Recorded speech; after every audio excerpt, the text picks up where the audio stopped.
धार नगरी की ऐतिहासिक बोधशाला के सर्वेक्षण के बाद एएसआई ने जारी की सर्वे रिपोर्ट, हाईकोर्ट में किया पेश। सर्वे रिपोर्ट के मुताबिक जांच के दौरान मिली 94 मूर्तियां, खिड़कियों खंभों पर भी देवताओं के चित्र।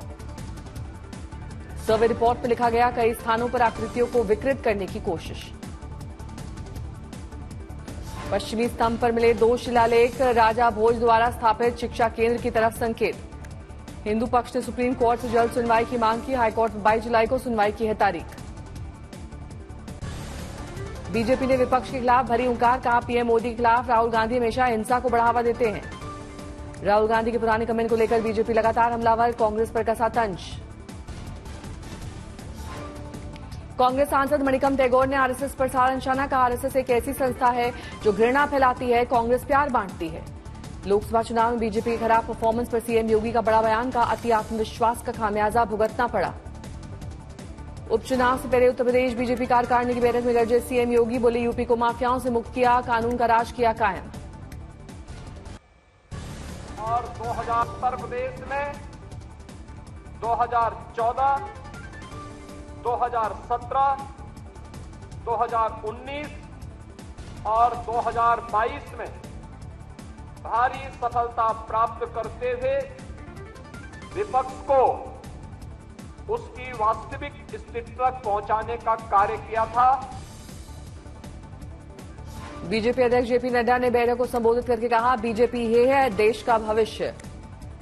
लखनऊ में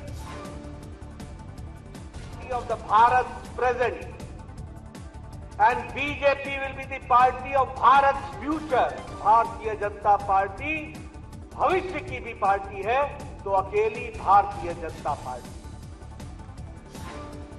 लखनऊ में बीजेपी नड्डा ने आगे कहा, बीजेपी चुनौती करती है स्वीकार, कांग्रेस पर परजीवी कहकर कसा तंज। लखनऊ में केशव प्रसाद मौर्य ने कहा, सरकार से बड़ी पार्टी होती है, कार्यकर्ताओं को सम्मान दिया जाए।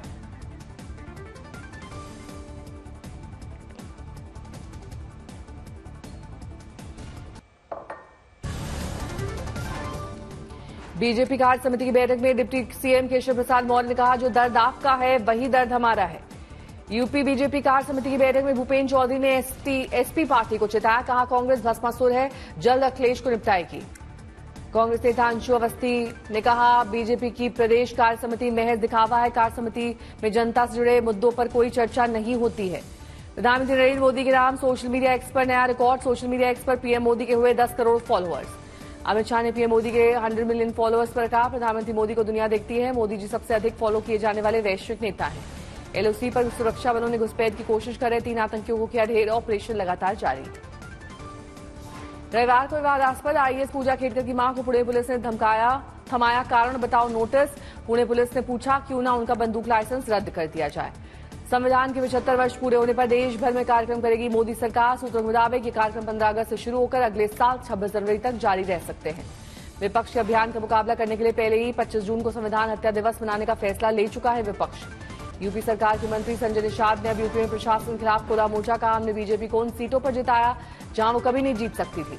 संजय निषाद ने कहा, संगठन सरकार से बड़ा है, चाहे कुछ हो जाए, कहीं कहीं प्रशासन की वजह से चुनाव में नुकसान हुआ है। दिल्ली पेट्रोल डीलर्स एसोसिएशन का दावा, राजधानी के पेट्रोल पंप्स पर सभी 400 पीयूसी केंद्र आज से बंद। दिल्ली सरकार ने पिछले 13 सालों से पीयूसी जांच की दरें नहीं बढ़ाने से नाराज है पेट्रोल डीलर्स। बेंगलुरु में सड़क परिवहन निगम ने किराए में बढ़ोतरी का प्रस्ताव पारित होने पर मचा बवाल, बीजेपी ने किया शहर में प्रदर्शन। दिल्ली शराब घोटाला केस में कोर्ट ने मनीष सिसोदिया की न्यायिक हिरासत 22 जुलाई तक बढ़ाई। दिल्ली में मंत्री आतिशी ने की प्रेस कॉन्फ्रेंस, कहा बीजेपी अरविंद केजरीवाल को जेल में रखकर उनका स्वास्थ्य खराब कर रही है। दिल्ली में मंत्री आतिशी ने कहा, केजरीवाल जी का इंसुलिन कोर्ट के आदेश पर दिया गया, जबकि बीजेपी इसके पक्ष में नहीं थी। जेल में केजरीवाल के स्वास्थ्य से जुड़े आम आदमी पार्टी के आरोप पर तिहाड़ जेल प्रबंधन ने दिया जवाब, कहा कैदी के स्वास्थ्य पर लगातार निगरानी रखी जा रही है। संजय सिंह ने बीजेपी पर साधा निशाना, कहा आपसे नफरत के चक्कर में दिल्ली को बर्बाद न करो मोदी जी। जीटीबी में रियाजुद्दीन की हत्या मोदी के कानून व्यवस्था की खोलती है पोल। दिल्ली के जीटीबी अस्पताल में सरेआम फायरिंग, मरीज की गोली मारकर हत्या। दिल्ली के जीटीबी अस्पताल मामले पर सौरभ भारद्वाज की आई प्रतिक्रिया, कहा दिल्ली में बदमाशों को लगता है कि पुलिस से कैसे भी निपट लेंगे। लेटेस्ट जो क्राइम की जो रिपोर्ट है एनसीआरबी की, वो ये कहती है कि दिल्ली में क्राइम 1 लाख की आबादी पे करीब 1836 का क्राइम है जो देश में सबसे ज्यादा है। दिल्ली के मयूर विहार फेज 2 में दुकान और कैफे में लगी भीषण आग, मौके पर पहुंचे दमकल कर्मी। मयूर विहार फेज 2 में आग लगने से लाखों का नुकसान, आग की वजह अब तक नहीं साफ हुई है। महाराष्ट्र के कोल्हापुर में भड़की हिंसा, जमकर हुई तोड़फोड़, मजबूर होकर पुलिस ने किया लाठीचार्ज। अतिक्रमण मुक्ति आंदोलन हुआ हिंसक, विशालगढ़ इलाके में पूर्व सांसद संभाजी राजे छत्रपति के समर्थकों ने किया हमला। कार्यकर्ताओं ने दूसरे समुदाय के लोगों के घर, वाहन, धार्मिक स्थलों पर किया पथराव और आगजनी। कुछ लोगों ने पुलिस पर तलवार से किया हमला, एक पुलिसकर्मी घायल। अहमदाबाद वडोदरा एक्सप्रेस हाईवे पर आणंद के पास सड़क पर हादसा, ट्रक और लग्जरी बस के बीच टक्कर में 6 की मौत, 8 घायल। दिल्ली में सुबह से ही बरस रहे बादल, जनपद से सामने आई पानी बरसने की तस्वीरें। लगातार बारिश से जगह जगह दिल्ली में जलभराव, सिविल लाइंस में जगह जगह भरा पानी। गोरखपुर में बाढ़ के पानी में डूबे करीब 50 गांव, ट्यूब की मदद से लोग रास्ता पार करने को मजबूर। ट्यूब के ऊपर लकड़ी के पटरों को रखकर अपनी जिंदगी को उसे नाव के सहारे पार करने की कोशिश करते दिखाई दिए लोग। तिरुवनंतपुरम में नहर की सफाई करते समय बारिश में बहा सफाई कर्मचारी, तलाशी अभियान जारी। लखीमपुर खीरी में लगातार बारिश, बने बाढ़ जैसे हालात। हरदोई में गर्रा नदी की बाढ़ का उफनना जारी, फर्रुखाबाद जाने वाली 20 मीटर सड़क और पुलिया पानी के तेज बहाव में बही। सड़क में आवागमन बंद, 50,000 से ज्यादा लोग प्रभावित। पावर हाउस भी पानी भरने से बंद, 82,000 घरों की बिजली गुल। हुबली में भी बारिश से बदला शहर का नजारा, तापमान में आई भारी गिरावट। हरियाणा के करनाल में हुई हल्की बारिश, लोगों को गर्मी से मिली राहत। उदयपुर में बारिश से बदला मौसम, कई जगह लोगों को आई आफत।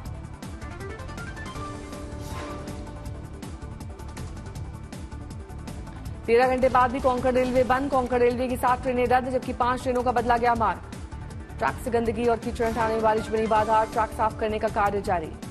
केंद्रीय गृह मंत्री अमित शाह ने लिया असम में बाढ़ की स्थिति की ताजा जानकारी, मुख्यमंत्री हेमंत बिस्व शर्मा से फोन पर की बात। शाह ने गुजरात और यूपी में बाढ़ के हालात की ली जानकारी, 3 राज्यों को केंद्र सरकार की तरफ से हर संभव सहायता का दिया आश्वासन। कर्नाटक और केरल के लिए मौसम विभाग का रेड अलर्ट जारी, भारी बारिश का जताया अनुमान। राजस्थान के कई जिलों में भारी बारिश, यूपी के करीब 1500 गांव बाढ़ से प्रभावित। महाराष्ट्र के सतारा में भारी बारिश के साथ दुकानों में घुसा पानी, सड़क पर हर तरफ पानी पानी दिखाई दिया। पौड़ी में हो रही है मूसलाधार बारिश, सड़कों पर गिरा मलबा, आवाजाही प्रभावित होने से लोगों की बढ़ी मुश्किल। पौड़ी में बारिश के बाद सड़क पर पेड़ गिरने से टूटी बिजली की तारें, लोग अंधेरे में रहने को मजबूर। हैदराबाद शहर में बारिश से कई जगह जलभराव, भारी बारिश की तस्वीरें आई सामने। सीहोर में झमाझम बारिश से सड़कों पर भरा पानी, गर्मी और उमस से लोगों को मिली राहत। एमपी के सीहोर में 2 से 3 फीट बारिश का भरा पानी, पानी में डूबती नजर आई बाइक। पुणे में भारी बारिश के कारण पुणे मुंबई एक्सप्रेसवे पर जलभराव, यातायात बुरी तरह प्रभावित। यूपी के फर्रुखाबाद में बारिश से रामगंगा में बाढ़ जैसे हालात, करीब 12 गांव बारिश से प्रभावित। कौशाम्बी में युवक ने अपनी चाची की धारदार हथियार से की हत्या, वारदात के बाद हथियार लेकर पहुंचा थाने, पुलिस महकमे में हड़कंप। मुजफ्फरपुर में जमीन कारोबारी को सीने में मारी गई गोली, घर से 50 मीटर की दूरी पर हुई वारदात। ग्रामीणों को जुटता देख भागे अपराधी, डीएसपी पूरे मामले की छानबीन में जुटे। कोटद्वार में नेशनल हाईवे पर नाले में फंसी कार, बाल बाल बच गई जान। रांची में बारातियों से भरी बस में करंट तोड़ने से मची चीख पुकार, 4 की मौत, 5 गंभीर। महबूबनगर में आरटीसी बस और डीसीएम बस की भीषण टक्कर, दोनों बस जलकर खाक, 15 लोग बुरी तरह से घायल। असम के ग्वालपाड़ा में एक शख्स की गोली मारकर हत्या, 6 लोगों ने की गोलीबारी। औरैया में सिंचाई विभाग की जमीन पर अवैध रूप से बने मकानों को किया गया ध्वस्त, तस्वीरें आई सामने।